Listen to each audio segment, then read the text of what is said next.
Hello जय हिंद प्यारे साथियों। देखिए आज हम लोग देखने वाले हैं क्लास 12th बायोलॉजी 1 से लेकर के 216 चैप्टर तक का 35 अति महत्वपूर्ण क्वेश्चन जो आपके बोर्ड परीक्षा 2026 के लिए काफी ज्यादा महत्वपूर्ण है। तो इन सारे क्वेश्चन को अच्छे तरीके से तैयार कर लीजिए। और आप लोग देखिए प्यार बच्चों 35 जो क्वेश्चन करवाने वाले हैं इसमें से कितने क्वेश्चन आपको पता है, ठीक है। तो चलिए प्यार बच्चों फटाफट शुरुआत करते हैं और साथ में चैनल से पहली बार जुड़ते हैं तो चैनल को सब्सक्राइब कर लेना है। सब्सक्राइब करने के साथ आपको बेल नोटिफिकेशन दबा के ऑल पे क्लिक कर लेना है और साथ में प्यार बच्चों आपको व्हाट्सएप ग्रुप में जुड़ लेना है ताकि जितना भी क्लास कराऊंगा वो नोटिफिकेशन आपके पास सबसे पहले पहुंचे, ठीक है। तो चलिए प्यार बच्चों शुरुआत करते हैं और साथ में प्यार बच्चों आप लोग एक बार कमेंट करके बता दो आपकी तैयारी प्यार बच्चों कैसा चल रहा है, ठीक है। एक बार कमेंट कर दीजिए, 2 शब्द में 4 शब्द में जो भी शब्द है जितना भी आपका तैयारी चल रहा है एक बार कमेंट करके बता दीजिए। बेहतरीन वीडियो की शुरुआत होता है, ठीक है।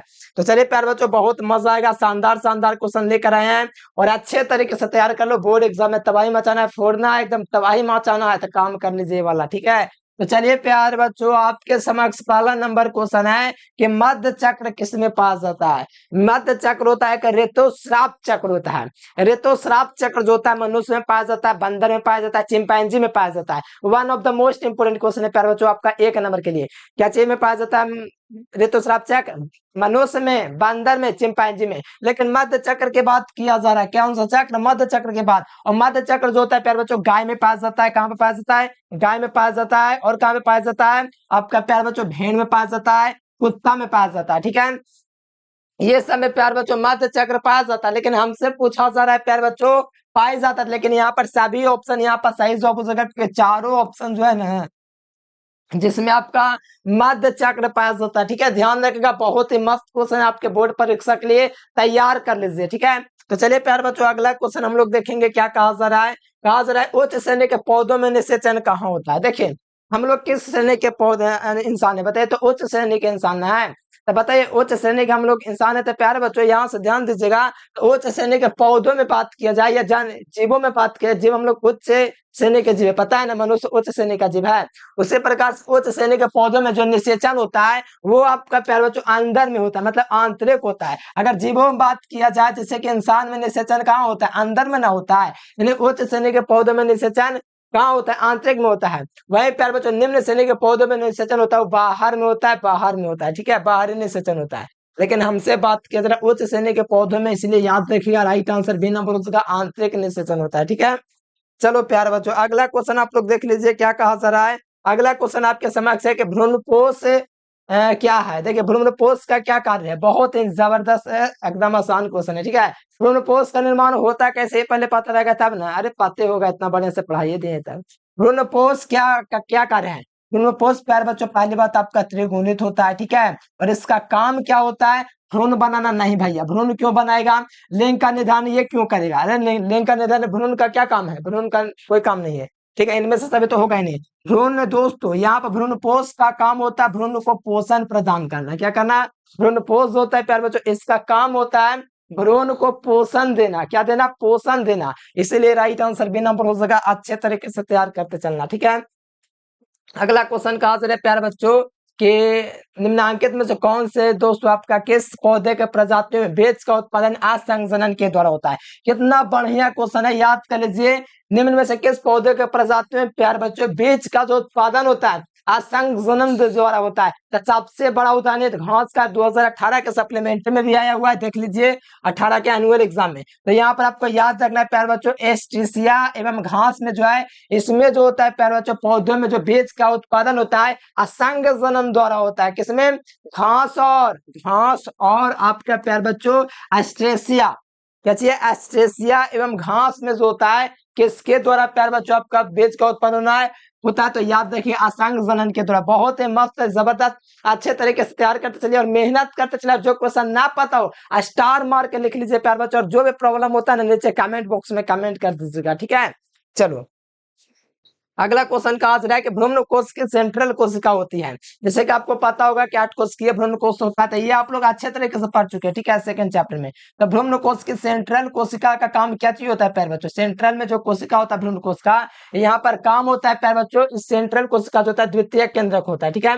भ्रूण कोश की सेंट्रल कोशिका होता है द्वितीय केंद्रक। नहीं देखिए तो सेंटर में यही ना है बीच में, तो इसको हम लोग बोलते हैं द्वितीय केंद्रक। क्या बोलते हैं? द्वितीय केंद्रक। प्यारे बच्चों यहाँ पर जो ये वाला है ना इसको बोलते हैं सहायक कोशिका। क्या बोलते हैं? सहायक कोशिका। इधर वाला को सहायक, किनारे वाले को सहायक बोलते हैं, ठीक है।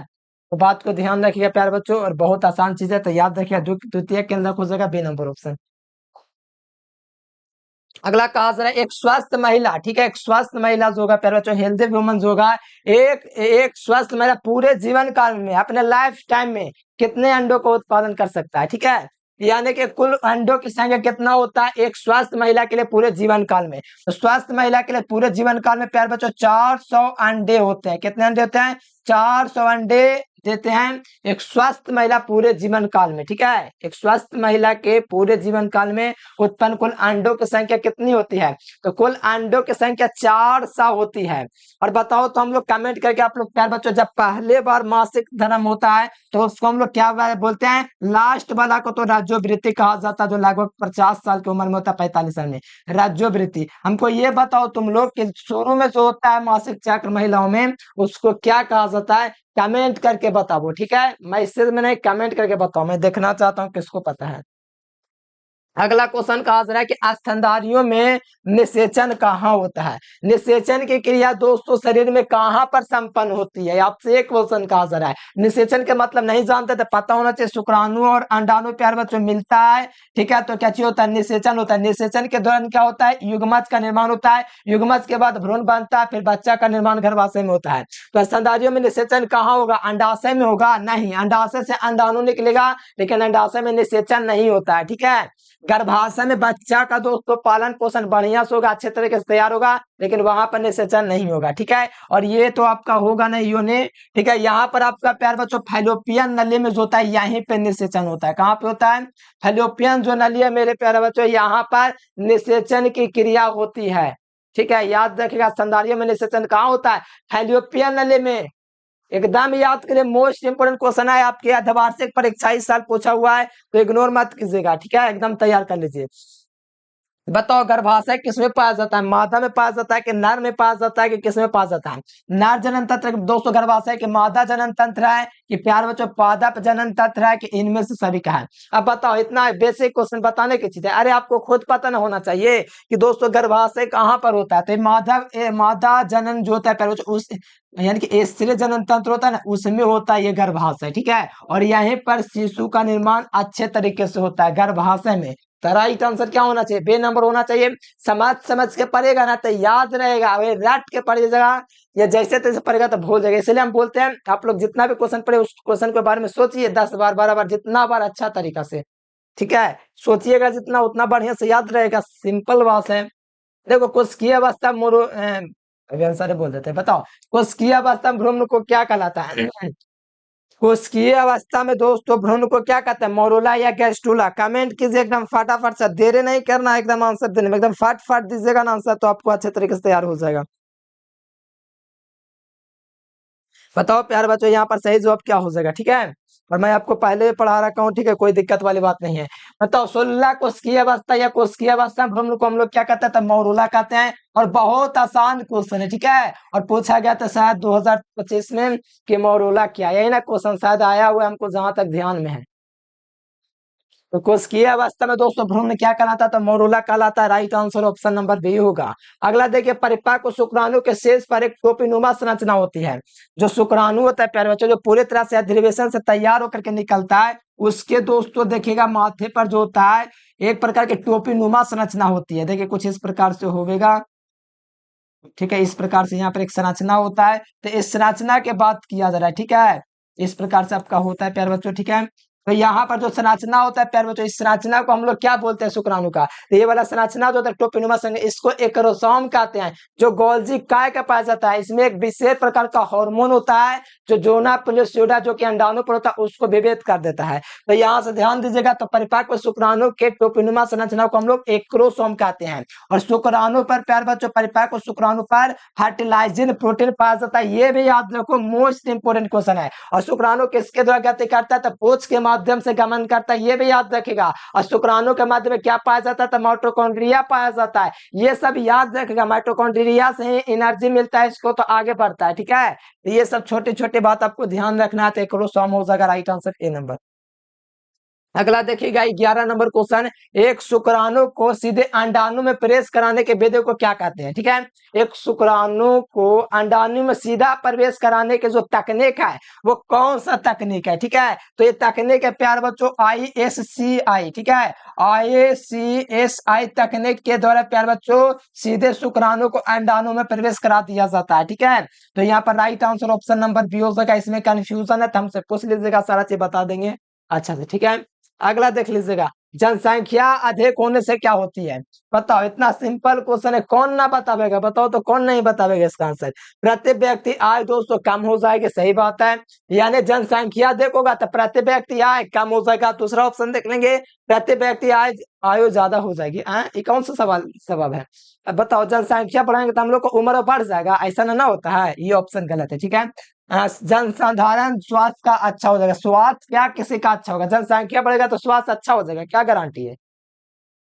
इनमें से साबित तो होगा ही नहीं। ठीक है, तो जनसंख्या अधिक होने से प्रत्येक व्यक्ति आय दोस्तों कम हो जाती है। आयु लिखा गया है, अरे आय लिखा हुआ है। ठीक है, आय का मतलब पैसा। ठीक है, तो पैसा दोस्तों प्रति व्यक्ति आय दोस्तों कम हो जाएगी, जमीन में कमी हो जाएगी, खाद सामग्रियों की कमी हो जाएगी, बहुत सारा कमी हो जाएगा। ठीक है, निर्धनता लोगों में आ जाएगी। ठीक है, तो राइट आंसर ए नंबर। अगला देखिए, डीएनए के द्विगुणन को और क्या कहते हैं? बताओ, ये बढ़िया से पढ़ा चुके। डीएनए का द्विगुणन क्या है? ये इसी को बोला जाता है डीएनए का प्रतिकृति है। ठीक है, बहुत ही आसान क्वेश्चन है प्यार बच्चों, ध्यान रखिएगा। डीएनए का द्विगुणन जो है इसको क्या बोलते हैं? प्रतिकृतियन बोलते हैं। ऑप्शन नंबर ए, डीएनए का द्विगुणन क्या कहलाता है? तो प्रतिकृतियन कहलाता है। तो राइट आंसर ए नंबर, ध्यान रखिएगा, बहुत ही इजी क्वेश्चन है। ठीक है, अनुवादन अनुलेखन पता ना, ट्रांसक्रिप्शन ट्रांसलेशन। डीएनए से आरएनए बनता है तो उसको क्या बोलते हैं? कमेंट करो, डीएनए से आरएनए बनता है उसको क्या बोलते हैं? और आरएनए से प्रोटीन बनता है उसको क्या कहते हैं? ये सारा कमेंट बॉक्स में कमेंट रहना चाहिए। चलो यहां से तुम लोग क्वेश्चन देखो, कहा जरा आप लोगों के समक्ष प्यारे बच्चों, नजरों के समक्ष है आप लोगों के समक्ष एक क्वेश्चन कि डीऑक्सी राइबोज डीएनए तथा राइबोज शकरा एक ही वर्ग के हैं। क्या चाहिए? एक ही वर्ग हैं, जिन्हें कहा जाता है, 2022 का क्वेश्चन है, जिन्हें हम लोग पेंटोसिस कहते हैं। डीऑक्सी राइबोज तथा राइबोज जो है एक ही शकरा के वर्ग है, जिसे हम लोग क्या बोलते हैं? पेंटोसिस बोलते हैं। ऑप्शन नंबर बी, डीएनए के न्यूक्लियोटाइड की व्यवस्था। ठीक है, डीएनए के न्यूक्लियोटाइड की व्यवस्था किसके द्वारा देखा जा सकता है? बताओ, किसके द्वारा प्यार बच्चों देखा जा सकता है? ये आपसे पूछा जा रहा है। ठीक है, तो आपको ध्यान रखना है, डीएनए के न्यूक्लियोटाइड की व्यवस्था को देखा जा सकता है प्यार बच्चों, वो आपका है प्यार बच्चों एक्सरे। क्या चीज? X ray crystallography. एक्सरे क्रिस्टलोग्राफी के माध्यम से प्यार बच्चों किसको देखा जा सकता है? डीएनए के न्यूक्लियोटाइड की व्यवस्था को किसके द्वारा? एक्सरे क्रिस्टलोग्राफी के द्वारा। तो right answer option number B, ध्यान रखिएगा। अगला क्वेश्चन का आंसर है कि द ऑरिजिन ऑफ स्पीसीज पुस्तक किसके द्वारा लिखा गया है? द ऑरिजिन ऑफ स्पीसीज जो पुस्तक है प्यार बच्चों चार्ल्स डार्विन के द्वारा लिखा गया है, इसीलिए राइट आंसर जो होगा ऑप्शन नंबर ए हो जाएगा। एकदम अच्छे तरीके से ध्यान रखिएगा और मेहनत कीजिए, ऐसा कि एकदम एग्जाम हॉल में आप लोग तबाही मचा दे। ठीक है, तो मेहनत कैसे होता है आप नहीं समझते? मेहनत तो वही चीज है जो लगातार हर दिन होता है।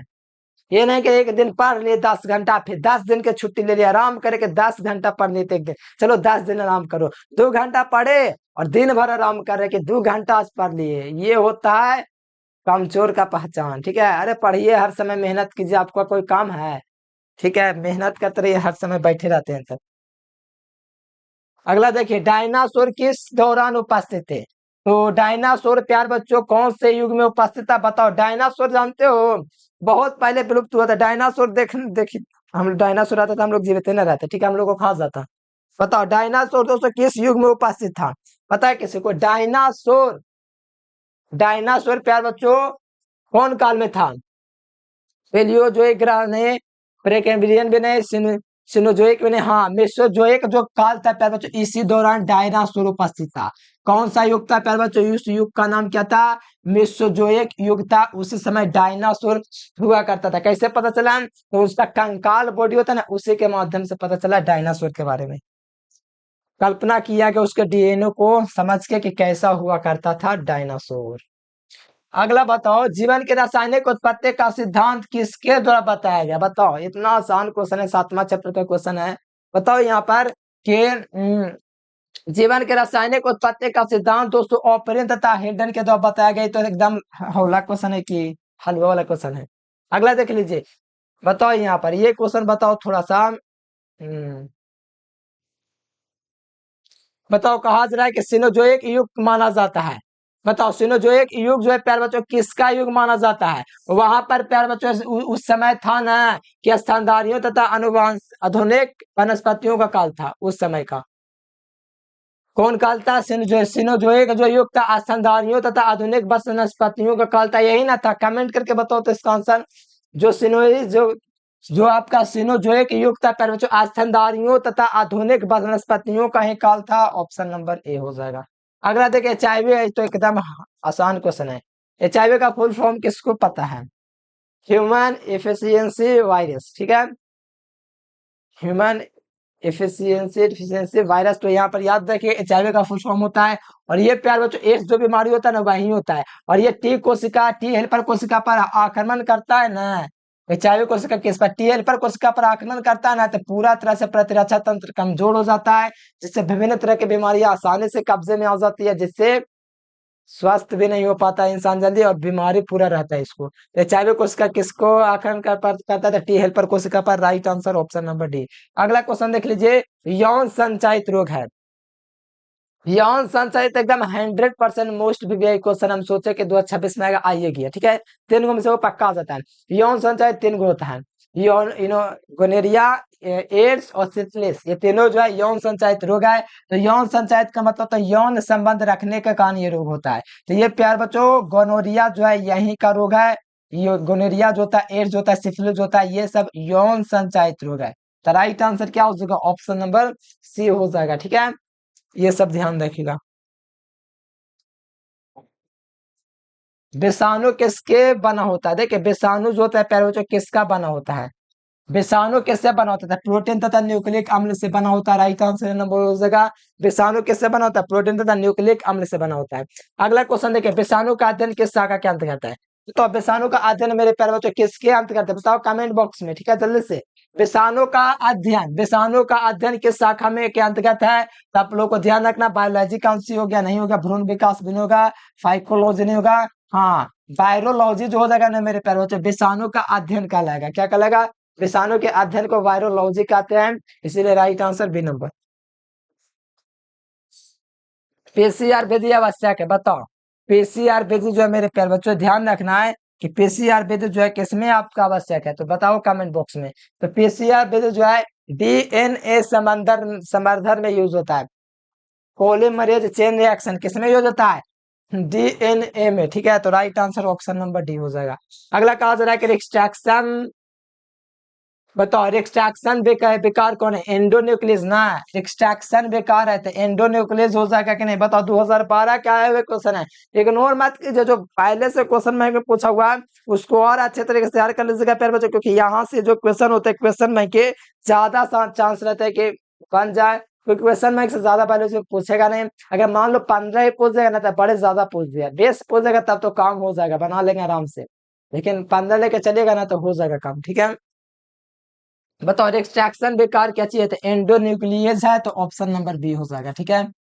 अगला क्वेश्चन आ जाइए। अगला क्वेश्चन कहा जा रहा है कि दर्द नाशक, दर्द को नाश करने वाला यानी कि दर्द को खत्म करने वाला। तो बताओ दर्द नाशक औषधि जैसे होता है, दर्द को कम करने वाला एनाल्जेसिक होता है, ठीक है। एनाल्जेसिक होता है ना, तो एनाल्जेसिक दवा जो है दर्द नाशक दवा मतलब दर्द को कम करता है, ठीक है। तो दर्द नाशक औषधि क्या क्या करती है? उत्ता क्या बनाएगा ये, ठीक है। दर्द से मुक्ति दिलाएगा, हाँ ये वाला ऑप्शन सही है। थकावट से मुक्ति, ये क्या चीज दर्शाएगा? पीड़ा को क्यों कम करेगा, ठीक है। तो ध्यान रखिएगा, दर्द से मुक्ति दिलाता है वो दर्द नाशक औषधि कहलाता है। अगला देख लीजिए 27 नंबर, मृद जलीय तालाब में उर्वरक डाले जाने से क्या होता है? मृद जलीय यानी कि जो मृदा वाला जो मिट्टी होता है मतलब मीठा वाला जो पानी होता है, उसमें पैर में उर्वरक डाल देने पर क्या हो जाएगा? देखिए जलीय जंतुओं में वृद्धि होता है, मछलियों की आबादी में कमी होता है, सुपोषण हो जाएगा, ठीक है। कोई ऑप्शन है, अच्छा पोषण उसमें तैयार हो जाएगा प्यारे बच्चों। उबरा आप लोग सोचो, मेरे जलीय तालाब में अगर उर्वरक बना है डाल देंगे तो प्यारे बच्चों, तो आप लोग का सुपोषण वहां पर हो जाएगा, अच्छा पोषण हो जाएगा, ठीक है, जीवों के लिए। तो उर्वरक हर जगह प्यारे बच्चों अच्छा काम ना करता है, इसलिए राइट आंसर डी नंबर हो जाएगा। खेती के लिए इंपोर्टेंट है उर्वरक, उसी प्रकार इसमें भी है। भोजन की विषाक्तता किसके द्वारा, भोजन जो विष बनता है किसके कारण से बन जाता है? भोजन में विषाक्तता का कारण दोस्तों जो है प्यारे बच्चों, आपको याद रखना कोलेस्ट्रेडियम है, ठीक है। कोलेस्ट्रेडियम जो है भोजन के विषाक्त यानी भोजन विष के समान हो जाता है, किसके कारण से? तो याद रखिएगा कोलेस्ट्रेडियम के माध्यम से, ठीक है, राइट आंसर डी नंबर। अगला क्वेश्चन देख लो। अगला क्वेश्चन कहा जा रहा है आप लोगों से कि निम्नलिखित में से कौन सा व्यवस्थित कीटनाशक है, बताओ। व्यवस्थित कीटनाशक कौन है? ये बहुत ही मस्त क्वेश्चन है प्यारे बच्चों, बता दीजिए। एक आप लोग पढ़े होंगे कि मेढक को नष्ट करने वाला हार्मोन एंड्रिन कहलाता है, लेकिन यहाँ पर क्वेश्चन आपका थोड़ा घुमा के पूछा है, तो आप लोग घूम मत जाइएगा, ठीक है। यहाँ पर एंड्रिन के पास हम लोग नहीं कर रहे हैं। ये भले करता है दोस्तों मेढक के प्रजनन को नष्ट, लेकिन यहाँ पर प्यारे बच्चों ये व्यवस्थित कीटनाशक नहीं है, ठीक है। और माइलेथियोन ये तो होगा ही नहीं, और ये पैराथियोन ये नहीं होगा। ये आपको याद रखना, पूरा डैन जो है ये आपका व्यवस्थित कीटनाशक है। कीटनाशक का मतलब कीट को नष्ट करने वाला। अगला देखिए, टी लिम्फोसाइट, बी लिम्फोसाइट सारा अस्थि मज्जा में उत्पन्न होता है, तो ऑप्शन नंबर ए हो जाएगा। कहाँ उत्पन्न होता है? टी लिम्फोसाइट या बी लिम्फोसाइट उत्पन्न होता है अस्थि मज्जा में। ये 8वां चैप्टर बहुत मस्त से पढ़ाए, तैयार कर लो चैप्टर को। ब्रेवरे का संबंध दोस्तों सैक्रोमाइसिस से है, और ईस्ट में आपका दोस्तों प्रयोग जो होता है यही ब्रेवरी होता है, और इसका संबंध दोस्तों किससे है? इसका रिलेशन सैक्रोमाइसिस से है। और ईस्ट का रसायन वैज्ञानिक नाम कमेंट करके बताना, तो क्या होता है, कमेंट जरूर कीजिएगा। अगला क्वेश्चन आ जाओ। अगला क्वेश्चन का आंसर है स्ट्रेप्टोकोकस का प्रयोग, स्ट्रेप्टोकोकस का प्रयोग तैयार करने के लिए किया गया। प्यारे बच्चों यहाँ पर आप लोग जो क्वेश्चन का आंसर है स्ट्रेप्टोकोकस प्रयोग तैयार करने के लिए किया गया। स्ट्रेप्टोकोकस प्यारे बच्चों एक प्रकार का जीवाणु है जो प्रयोग तैयार करने के लिए किया गया था। बताओ, पनीर ना, स्ट्रेप्टोकोकस, हाँ पनीर में शायद हुआ था। तो स्ट्रेप्टोकोकस का प्रयोग तैयार करने के लिए किया गया था। स्ट्रेप्टोकोकस पनीर का तैयार करने के लिए प्रयोग किया गया था। पनीर तैयार करने के लिए स्ट्रेप्टोकोकस का यूज किए थे, इसलिए right answer option number C will be correct. अगला देखिए, एंटीबायोटिक शब्द का प्रयोग करने वाला वाक्समैन था, कौन सा? वाक्समैन था, इसलिए right answer option number C हो जाएगा। एंटीबायोटिक शब्द का प्रयोग किया था वाक्समैन ने। अगला देख लीजिए, बेलिम्फोसाइट का निर्माण अस्थि मज्जा में, क्या हो जाएगा? ऑप्शन नंबर ए हो जाएगा, ठीक है। नॉन स्टॉक में नाइट्रोजिनेज एंजाइम पाया जाता है, तो नॉन स्टॉक में जो नाइट्रोजिनेज एंजाइम जो पाया जाता है प्यारे बच्चों हेट्रोसिस्ट में पाया जाता है, यानी कि नॉन स्टॉक में जो होता है नाइट्रोजन जो ये वाला प्यारे बच्चों एंजाइम होता है, कहाँ पे पाया जाता है नॉन स्टॉक में? ये आपका पाया जाता है हेट्रोसिस्ट में। एग्जाम 11th में भी ये वाला चीज है, ठीक है, राइट आंसर बी नंबर हो जाएगा। चलो अगला क्वेश्चन होमवर्क का क्वेश्चन है, बहुत आसान क्वेश्चन है, कई बार बता चुके, इतना आसान क्वेश्चन है कुछ कहने भी नहीं सकते हैं, ठीक है। तो बता दो कमेंट बॉक्स में प्यारे बच्चों इसका राइट आंसर क्या चीज हो जाएगा, ठीक है। तो फटाफट से कमेंट कर दीजिए प्यारे बच्चों, कमेंट करके बताइए वीडियो आपको कैसा लगा। कमेंट जरूर कीजिएगा, नहीं कीजिएगा तब तो हम समझ लीजिएगा, ठीक है। तो फटाफट से कमेंट करके बताइए प्यारे बच्चों। जो विद्यार्थी व्हाट्सएप ग्रुप में नहीं जुड़े, इस नंबर व्हाट्सएप मैसेज के ग्रुप में जुड़ रहे हैं, नोट्स भी आप लोग ले लीजिएगा। तो चलिए प्यारे बच्चों, आज के लिए फिलहाल इतना ही। Thanks for watching this video. जय हिंद, वंदे मातरम।